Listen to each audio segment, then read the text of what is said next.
आज 25 फरवरी है 2025। आज ये पहली बार मैं हिंदी में रिकॉर्ड करने जा रहा हूँ। कुछ गलती हुई तो माफ़ कर देना। ये इसलिए इम्पोर्टेंट है कि सोने में जागतिक हलचल हो रही है। वो क्या हो रही है, क्यों हो रही है, ये मैं इस वीडियो के जरिए आपको बताने वाला हूँ। पिछले तकरीबन 25-30 दिन से मैं खंगाल रहा था ट्रम्प आने के बाद में कि ये सोने में हलचल क्यों हो रही है। कुछ तो कारण है कि सोने में हलचल हो रही है। ये वर्ल्ड वाइड भी सबको पता था कि सोने में कुछ ना कुछ तो चल रहा है और हलचल हो रही है, और बड़े लोग और सेंट्रल बैंक सोना खरीदी कर रहे हैं।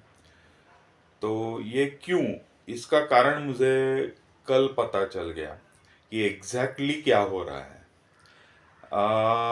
इस संदर्भ में हमें देखना पड़ेगा कि हमारी जो ब्रिक्स है, कि इंडिया में भी उसका एक पार्ट है। इंडिया, रशिया, ब्राज़ील, चाइना और साउथ अफ्रीका, इनको मिला के ब्रिक्स की स्थापना हुई थी।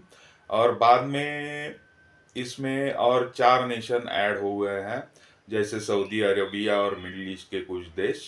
और अभी 11 और लाइन में है जो इसमें आ सकते हैं।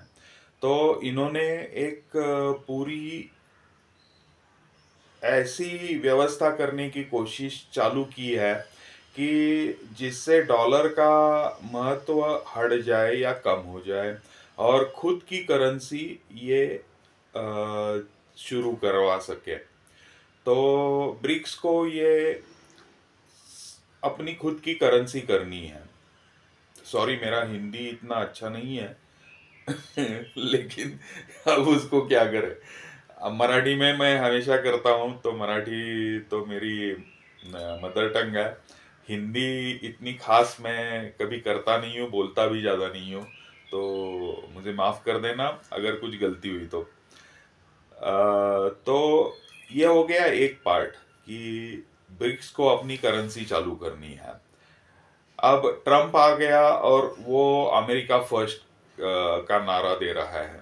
मतलब उसको अमेरिका अमेरिका को ऊपर लेके जाना है, और डॉलर का महत्व कायम रखने के लिए उसको, अगर ब्रिक्स ये नई करेंसी लाता है तो उसको परेशानी हो जाएगी। तो इसके लिए वो सबके ऊपर टैरिफ लगा रहा है।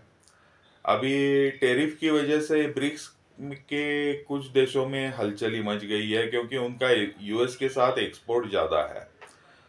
अगर उनका एक्सपोर्ट हैम्पर हो गया तो उनको इकोनॉमी में परेशानी हो जाएगी। लेकिन ब्रिक्स तो अपना अपना सॉल्यूशन निकाल लेंगे। लेकिन ट्रम्प थोड़े ही चुप बैठने वाला है। तो ये दूसरा पार्ट हो गया। अभी तीसरा पार्ट ये है कि सभी लोग सोना खरीदी कर रहे हैं। लोग मतलब बड़े लोग, और ये सेंट्रल बैंक, सभी देश के सेंट्रल बैंक, जैसे तुर्की जैसे छोटे कंट्री ने भी 80-82 किलो सोना खरीदी कर लिया पिछले साल में। ये अजीब और अचरज की बात है कि इतने छोटे कंट्री ने इतना बड़ा सोना, मतलब 82 टन्स का सोना खरीदी कर लिया। ये होगी और एक बात, ठीक है। और अभी सोने का महत्व तकरीबन 5,000 साल से हम देख रहे हैं। अभी चौथा पार्ट ये हो रहा है कि डॉलर जो था, वो डॉलर अभी तक तो 1971 से अभी तक तो डॉलर ही करेंसी दुनिया में चल रही है। दूसरी कोई भी करेंसी, मतलब यूरो बीच में आ गई, लेकिन इतनी खास कुछ असर नहीं डाल पाई। तो डॉलर का जो डोमिनेंस है वो मार्केट में चलता रहा है। तो इसी डोमिनेंस को बेकरार रखने के लिए ट्रम्प ने एक आइडिया निकाली। तो अमेरिका में सोना सबसे ज़्यादा दुनिया में सबसे ज़्यादा गवर्नमेंट जो ओन करती है वो सोना अमेरिका में है। दैट इज 8,133 टन्स, इतना सोना अमेरिका में है। तो वो जो सोना अमेरिका में रखा गया है वो 1954 में उसका लास्ट ऑडिट हुआ था। तो लास्ट ऑडिट हुआ था वो उन्होंने तकरीबन $35 से किया था। बाद में तब तक तो सोने की ही करेंसी चलती थी, मतलब सोने के हिसाब से सब कुछ चलता था।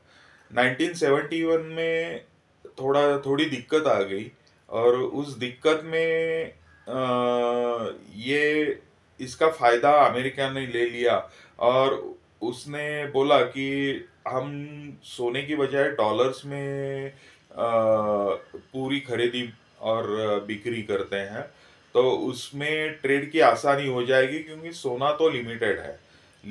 इसकी वजह से हम अनलिमिटेड कारोबार इसमें नहीं कर सकते, हमें दिक्कत आ सकती है। तो सबने ये मान लिया और तब से चल रहा है कि सोने के बजाय डॉलर्स में सब कुछ तय हो जाए। तब 71 में डॉलर्स का सोने का भाव पर आउंस डॉलर में तय किया गया $42। तो तब से अमेरिका के हिसाब में उनका सभी सोना $42 पर आउंस से ही उसका हिसाब हो रहा है। तो उनके बुक्स में तो एंट्री जो भी है वो $42 पर आउंस है। और अभी जो हाई लगाया सोने ने वो $2,963 का हाई लगाया पर आउंस। तो इतना ज़्यादा डिफरेंस हो गया है। तो उस हिसाब से अमेरिका ने अपने करेंसी को स्ट्रॉन्ग करने के लिए ये सुझाव रखा है कि हम पूरा ऑडिट कर लेंगे सोने का, और सोने का ऑडिट करने के बाद हम उसको बुक्स में लेंगे, बुक्स ऑफ अकाउंट्स में लेंगे।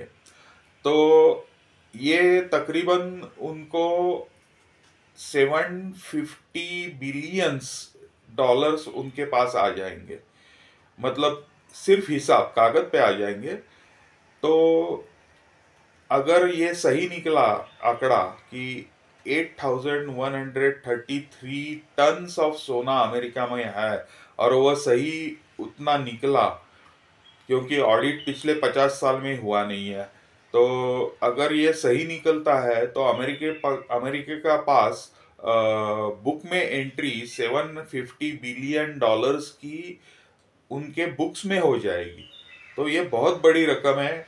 ये एक पार्ट हो गया। अमेरिका के ऊपर जो कर्जा है वो $36 बिलियन है और अभी उनकी हालत इतनी बुरी है कि उनको उसका ब्याज 5% से भी चुकाने के लिए फिर से लोन लेना पड़ रहा है।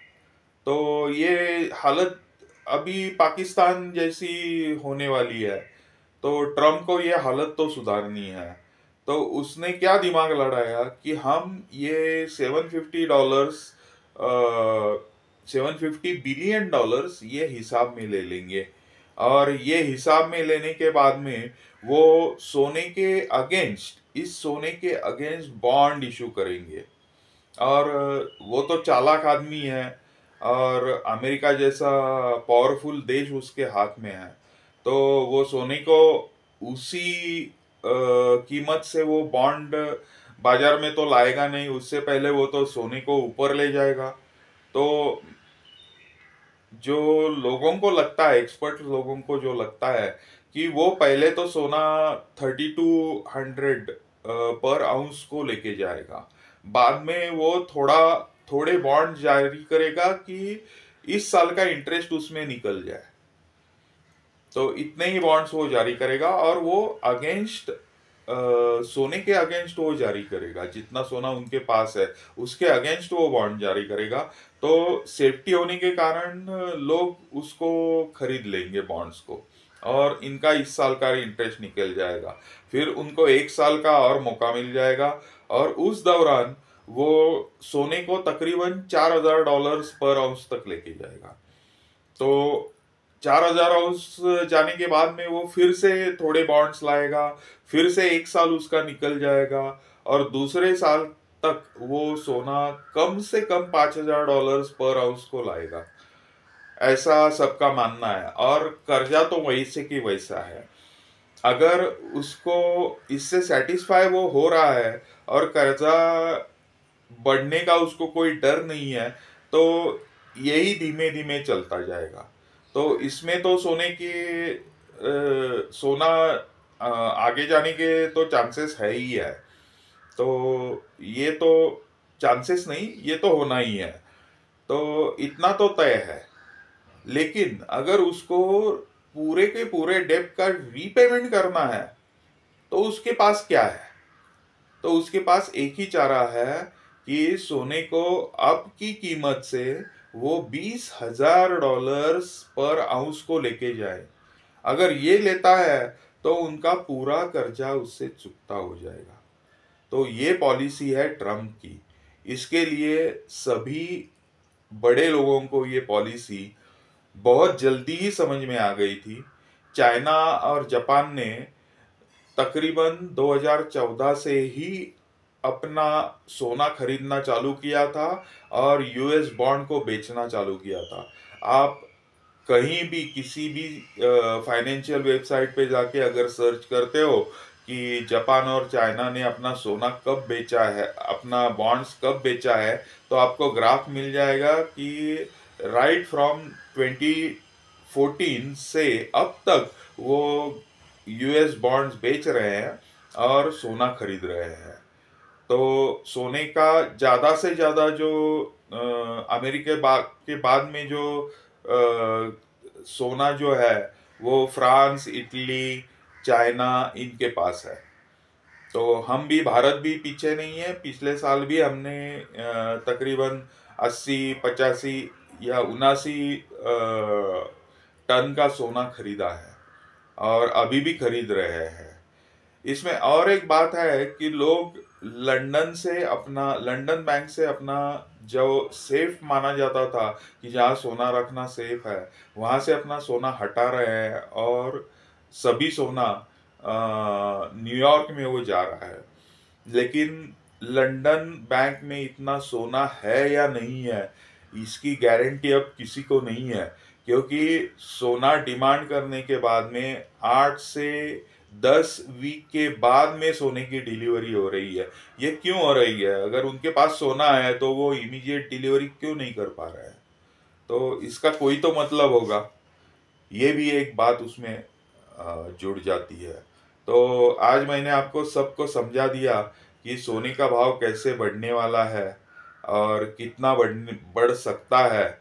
और जो बड़े लोगों को 25 दिन पहले ही समझ में आया था और उन्होंने सोना इकट्ठा करना चालू कर दिया, वो हमको, मतलब मुझे तो कल समझ में आ गया।